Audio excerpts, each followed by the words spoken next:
I guess we're back on the road again because Phil already figured out all the equipment, and I didn't get no I didn't get no lectures or no nothing. Let's not say that Philip's already figured out the equipment, because quite frankly, I barely opened the bag.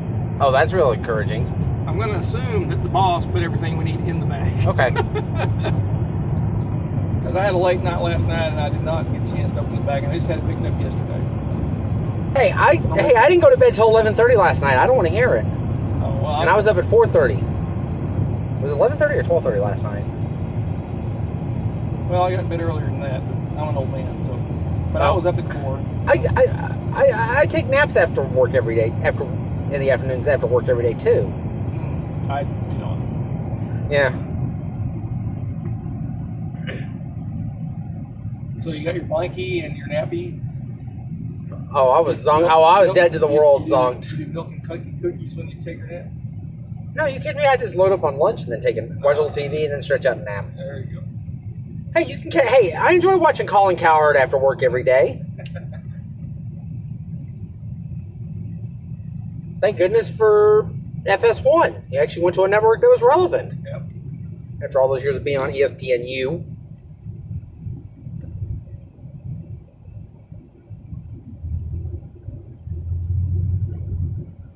I'll tell you one of my favorite story about. I can actually the only time I think I ever made Bobby Tedder ever laugh so hard was when I was in high school. I was Bobby and Heather's student assistant and manager, and Jason Sullivan was the senior boys basketball coach.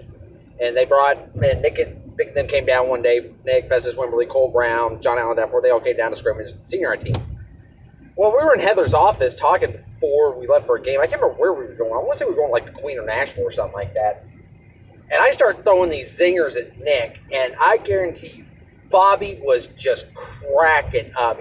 I think he had tears in his eyes. He was laughing so hard. Yeah. And that was fun. That was a good story. I think we're on part 4 or 5 now, maybe 6. Because we just left the Ranch House Cafe. We're headed straight to the Queen, or Horatio now. We are on Stillwell Avenue. I always wonder what that handy mark's like. It looks kind of nice. I'll see now. I just lost his name. Lost? The Nina basketball coach that Brady Peters.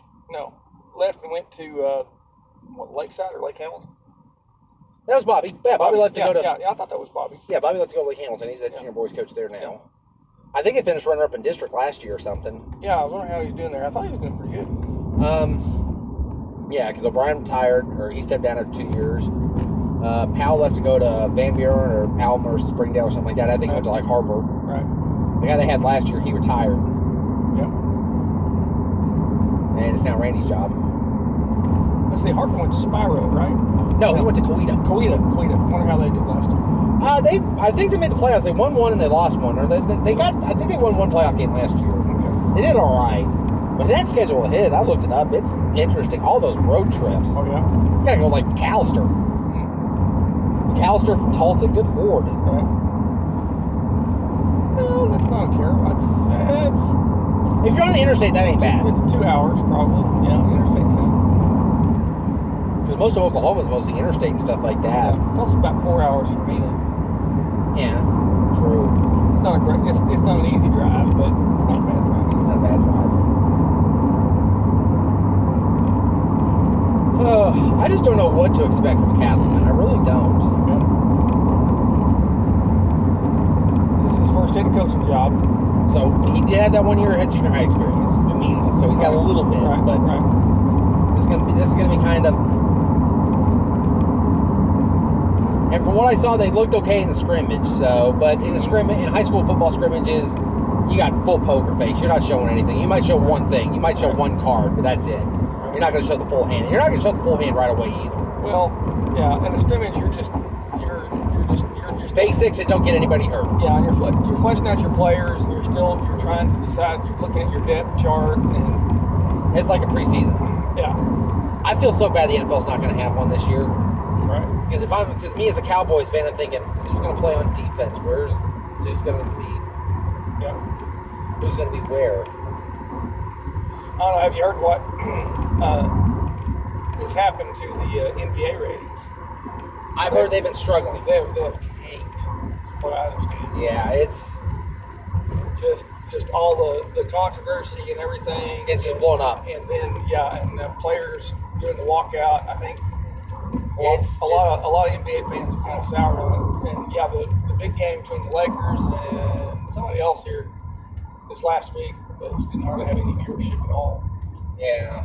Oh, I did see though on television, the WWE, I think it was, they have where they've got television screens in the seats. Yeah, I knew that. And you can Skype in or Zoom in, whichever, and so it's like your face is there. Oh, nice. And you can watch. It's kind of I crazy. have never understood pro It's kinda wrestling crazy. in my life. I have never understood it. Pro wrestling, as I understand it, and I'm going to tell you, I understand pro wrestling either. No. But pro wrestling is a choreographed athletic exercise. That's what the original XFL was, and it bombed. And with Now, the new XFL actually did good. with drama.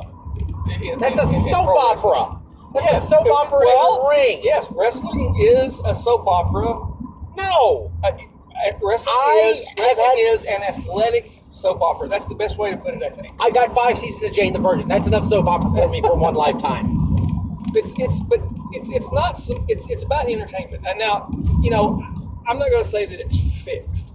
No, I won't go that far. But I do believe it is definitely choreographed, and the drama that occurs outside of the ring, just builds the excitement. And if you look at the moves that they make inside the ring, these are definitely athletes. It's like it kind of reminds me a little bit of the quiz show scandals back in the 50s, though, too. Right. You keep the same 2 contestants on, you keep tying them, you build that drama up, you drill that money up and stuff like that, though, too. Right. Because the movie quiz show was pretty much like that. Now, the movie quiz show did get wrong, though, too. That John Turturro's Herbert Stemple lost the one game he played against Charles Van Doren. No, they were tied for weeks and weeks and weeks before Stemple finally tanked. Right. Because there's a great scene actually in the movie where Turturro pretty much says this actually happened to the real Stemple. It's an advertisement in the middle of the day on NBC TV going, will Herbert Stemple be the first man in the history of television to win more than $100,000? Find out tomorrow night on 21. And Stemple's sitting there shaking his head going, no, Herbert Stemple's not going to win more than $100,000. Herbert Stemple's going to take a dive. Right. And actually, it's sad, though, too, because Stemple and Van Doren have died in the last couple of years, too. So. Right. Yeah, I remember Van Doren. Yeah, very interesting. Yes. But yeah, that's how I see professional wrestling. But if you can throw someone 3 or 4 feet onto a mat And they walk out with no pain. and not permanently damage them, it's got to be fixed. that is a choreographed athleticism. I mean, that's throwing around. They're throwing around 200-pound guys, 250-pound guys like they're Ragdolls. like they're nothing. I mean, it's pretty amazing stuff from that perspective. Now, you remember I don't know if you've seen this, though, too. You remember the original Slapshot with Paul Newman? Yes. They did a sequel about it in the late 90s, early 2000s called Slapshot 2 Breaking the Ice. Yes. And the Chiefs end up getting sold into this goofy hockey league where they're pretty much, it's choreographed failure for them every night. Right. They get turned into the Washington Generals of hockey. Right. Which is a lovely thought, though, too. You want to run out there and throw your arms out like the French army every night. Yep. Slapshot. That was what was it? That was Paul Newman. Yes, that was the hockey movie. It was Paul. Yeah, it was Paul Newman. The Hanson brothers. The Hanson brothers. Yes, the Yes. Hanson brothers. Yeah, that's who I was trying to remember. The twins or the brothers. Triplets. There were 3 of them. Triplets. There were Yeah, 3 yeah. Hanson brothers. That was awesome. Yeah, they were my favorites. They were, Yeah, the bus driver takes a sledgehammer to the bus, and they walk up, "What are you doing to the bus?" And make him look mean. Yes. No, that was great.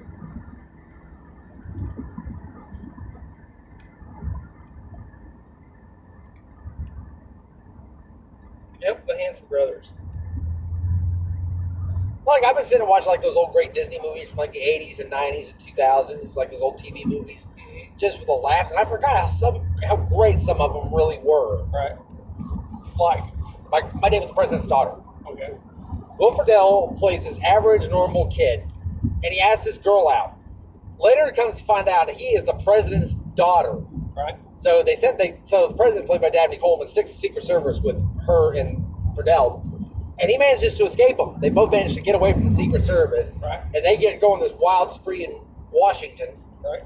And eventually, Coleman thinks, well, if my daughter can do it, I can do it. So him and Jay Thomas, who plays Fridel's dad, both escape the Secret Service and end up getting pulled over for speeding or something. Right. And of course, like a bonehead, Coleman's president rips the ticket up, and they both end up in jail. And it's just a madness mayhem. It's actually a really funny movie. I actually really enjoyed it. Right. Oh, look, we made it to Horatio. Yep. Oh, damn, this trip went by faster than I expected. That's a quick trip from McLean down to Horatio. Yeah, and my food didn't have any time to settle. Now I'm glad I only ordered the one patty. You'll have time. I'll have time. Yeah, it's 5:30. Hell, it's only an hour and a half to kick off. Yep. We have lots of time. I like to be really early. Yes. The Lady Lion Chicken Dinner, September 4th. Oh, now you think of that. You're going to have free filet chicken. Yeah, the Fellowship Hall across the street from the stadium. Yep. Ratio self-storage, Easy Mart, yada, yada, yada. I still feel so bad for having that anxiety attack in front of my dad. That was just awful. Those things happen. Well, the good news is a week from Monday I got a doctor's appointment, so I'm hopefully we'll get some new anti-anxiety medication. That'll be good. Well, I wonder how this is going to play. Oh, look who's at the... I bet you $100 at the front gate, that's Castleman. There's already a lot of people here. Horatio shows up early. They put their all out, and then there's the chicken dinner across the street from Fellowship Hall. Ladies and gentlemen, welcome to the return to Lion Stadium. If I can ever get this damn thing turned around.